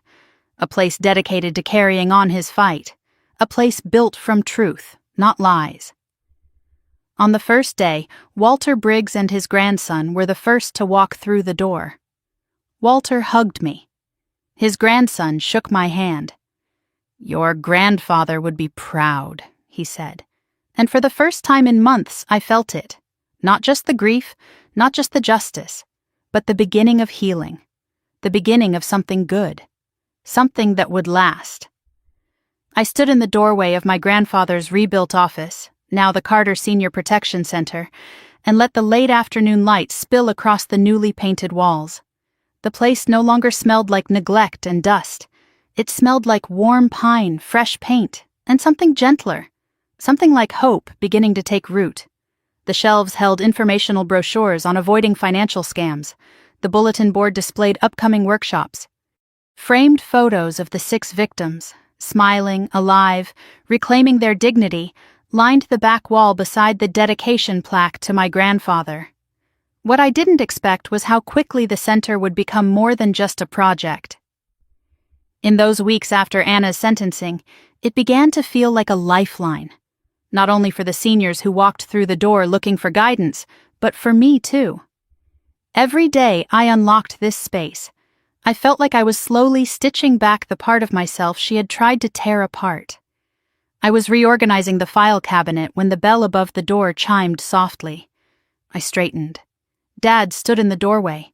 He hadn't called, hadn't texted, hadn't reached out since the day of the sentencing. Seeing him there, hands tucked awkwardly in his pockets, shoulders tense, made something in my stomach twist. "Emily," he said slowly, "do you have a moment?" I took a steady breath. "For a moment, yes." He nodded, stepping inside as if the floor might crumble under him. His eyes swept over the office, lingering on the framed photo of me shaking hands with Mr. Briggs at our reopening event. "You've done a lot here." "I had a model," I said quietly. "Grandpa built the foundation. I'm only continuing what he started." Dad swallowed tightly. "I know." He looked smaller than I remembered, or maybe I was just seeing him clearly for the first time. "I've been meaning to talk to you," he said. "Your mother and we're trying to make sense of everything." I crossed my arms, not unkindly, but firmly. "You protected Anna for years, Dad. You helped her hide what she was doing. You let me suffer for it." He flinched. "I know. Do you?" I asked softly. "Because I need you to understand exactly what you did. Not just in theory, in reality." His eyes lowered to the floor. "You believed Anna because you wanted to," I said. "You dismissed me because that was easier. You let her use my name, my future. You let her ruin my career. You let me carry shame that belonged to her. And you never once asked yourself if I deserved better." He blinked rapidly, and I realized he was fighting tears. "I failed you," he whispered. "I failed you in every way a father can fail a daughter." Something inside me softened. Not enough to forgive him, not yet, but enough to hear him. He continued, his voice shaking. I kept thinking Anna needed protection, that she was fragile, that one wrong move would destroy her. But the truth is, I didn't see the damage she was doing because I didn't want to see it. Your mother didn't want to see it. We convinced ourselves that keeping the family intact mattered more than confronting what was breaking it. I looked at him steadily. The family was already broken. You just didn't want to face the cracks. He nodded slowly. You're right. Silence settled between us. Not angry, not cold, just real. After a long moment, he walked over to the dedication plaque honoring my grandfather. His fingers brushed the engraved letters. He was a good man, Dad whispered. He saw everything, even when we refused to. I stood beside him, not close enough to call it comfort, but not distant either. He trusted you, Dad said, more than anyone. He told me once that you were the one who would carry the truth forward when he no longer could. My throat tightened. I miss him. So do I. He turned to me, his face open, wounded. I know I have no right to ask for forgiveness, and I won't insult you by pretending this can be fixed with an apology. But I want you to know, I see you now. I see who you are. And I'm proud of you, Emily. Proud in a way I should have been all along. A tear slipped down my cheek before I could stop it. Not a tear of anger this time. Something gentler, something like release. I'm not ready to forgive you, I said quietly. But I hear you. He nodded, heartbreak and gratitude mixing on his face. That's more than I deserve. He left a moment later, the chime above the door ringing softly as he stepped into the fading light. I leaned against the desk, breath unsteady. The conversation had cut deeper than I expected, not because it reopened wounds, but because it offered something I didn't think I'd ever receive. A beginning. Not forgiveness, not reconciliation, but the first, fragile step toward honesty. Later that afternoon, I finished preparing paperwork for a community workshop scheduled for the weekend. As I was stacking the handouts, my phone buzzed. Unknown number. I hesitated before answering. Hello! A familiar voice crackled through the line. Strained, fragile, but unmistakable. Mom. Emily, she whispered. Can we talk? I closed my eyes. Mom, I'm at work. I know, she rushed. I know, sweetheart. I just need to say something. Her voice trembled in a way I had never heard. I was wrong, she said. I was wrong about everything. My breath hitched. For years, I convinced myself that Anna needed us more, that she was delicate, that she'd fall apart if the truth ever touched her. And you were strong. You always were. I told myself you didn't need the same protection. That wasn't protection, I said softly. That was abandonment. A broken sound slipped from her. You're right, she whispered. I abandoned you. I abandoned the daughter who did everything right, the daughter who trusted us. I let you walk through life believing you were the problem when you never were. I swallowed hard. Her voice cracked further. I let her blame you. I let her weaponize your name.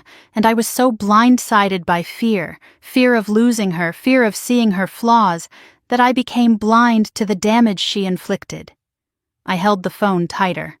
I don't expect forgiveness, she said. I need you to know that I see you now, Emily, truly see you, and I'm ashamed. Tears pricked my eyes, not from pain, but from the weight of truths finally spoken aloud. I'll think about talking, I said quietly, but not today. She exhaled a trembling breath. I understand. I hung up gently. The silence afterward felt soothing, not empty, not aching, just quiet. Healing takes time, and the truth doesn't erase wounds. It just stops them from festering. I locked the office and went home. When I walked into my living room, the sunset poured through the windows in ribbons of orange and gold. I sat on the couch and pulled out the last journal my grandfather ever wrote. I hadn't had the courage to read it before, but tonight felt right. The first page was blank. The second held 4 lines in his elegant handwriting. Truth breaks before it mends, but mending always follows. Pain carves space for purpose, and purpose is why we endure. I traced the edges of the words with my thumb. Maybe he'd known exactly how this path would unfold. Maybe he'd known I would need these words long after he was gone. Later that night, I drove to the hill overlooking the city, the same place where he used to take me as a child when the world felt too big. The wind was cool, brushing against my cheeks like a memory. I closed my eyes and imagined him standing beside me, hands in his pockets, quiet and steady as always. "I'm rebuilding," I whispered. "The right way. Your way." The wind rustled the grass almost like an answer. I stayed until the stars came out, until the city lights flickered below like a heartbeat. When I finally drove home, I didn't feel alone anymore. I felt guided, anchored, and ready for whatever came next. Not because justice was finished, but because healing had begun. The morning sun slanted through the blinds in soft, warm stripes when I arrived at the Carter Senior Protection Center to open for the day. For the first time in years, the weight in my chest felt lighter, still present, but no longer crushing. Healing never announces itself all at once. It arrives in small waves, in quiet shifts, in the simple act of unlocking a door to a place that once held nothing but grief and now held purpose. I stepped inside and inhaled the subtle scent of cedar and lemon polish. The office looked exactly the way I wanted it to look. Welcoming, safe, bright. I set my bag on the desk, powered on the printer, and opened the blinds. Outside, early walkers passed with their dogs. A runner jogged by with earbuds in. Life moved forward, unaware of the storms that had torn through mine. My grandfather's portrait hung above the main bookshelf, his eyes wise and warm. For a moment, I rested my hand on the frame. "Still guiding me," I whispered. "Every step." A soft knock at the door startled me. When I opened it, I found Walter Briggs standing on the porch with his grandson. Walter wore a navy sweater, his white hair neatly combed, his eyes twinkling the way they always did when he had something thoughtful to say. "Good morning," I greeted, smiling warmly. Walter chuckled. "We were in the neighborhood and thought we'd drop by to check on your progress." His grandson handed me a small paper bag. "Granddad made you his famous fudge. He said your grandfather always loved it." My throat tightened. "Thank you. That means more than you know." Walter shuffled inside slowly but steadily. "Your grandpa helped me so many times. This center, it's exactly the kind of place he dreamed of creating." I walked with him to one of the chairs near the front table. He sat carefully, looking around with soft admiration. "You've done good work here, Emily," he said. "You gave us our lives back. Not many people can say that." I sat across from him, hands folded. "I only finished what my grandfather started." Walter shook his head gently. "No, you did more. You brought the truth into the light. You rebuilt what was broken. And you didn't let bitterness consume you." I wasn't sure that was entirely true. Bitterness had brushed close enough to tempt me, but I had chosen differently, over and over. His grandson glanced at his watch. "We should get going, Granddad. You've got your physical therapy at 10. Walter stood, gripping my hand with surprising strength. "Thank you, dear, for everything." My eyes shimmered. "Take care of yourself." When they left, I placed the bag of fudge beside the framed photo of my grandfather. The symbolism wasn't lost on me. A reminder that goodness lasts much longer than cruelty, that kindness travels through generations in ways harm never can. By late morning, the center was bustling. 3 seniors came in asking to enroll in our new Stay Safe from Scams workshop. Another stopped by asking if I could help her check a suspicious email she received. I walked her through each step, the same way my grandfather had walked me through budgeting charts when I was 12. Gentle, patient, prepared. Around noon, the bell chimed again. This time it was my mother. She stood at the entrance with her purse clutched in both hands, her posture stiff, her face pale. For a moment, We simply stared at each other. "May I come in?" she asked softly. I nodded and gestured toward one of the chairs. She sat slowly, smoothing her skirt, her eyes scanning the room with a mix of awe and regret. "This place? It's beautiful," she whispered. "Thank you," I said. She took a trembling breath. "I'm not here to justify, or defend, or explain. I know any explanation I give would sound like an excuse." Her eyes glistened. "I'm here to tell you I'm trying." I looked at her, truly looked. The sharpness she often wore like armor was gone. In its place was something fragile, human, honest. "Trying to what?" I asked gently. "To learn what love actually means," she murmured. "Not the way we practiced it. Not the way we protected one child at the cost of another. I'm learning what truth costs, and what it saves." Emotion tightened my throat. I hadn't expected this. I hadn't expected anything from her. She reached into her purse and pulled out a small object wrapped in white tissue.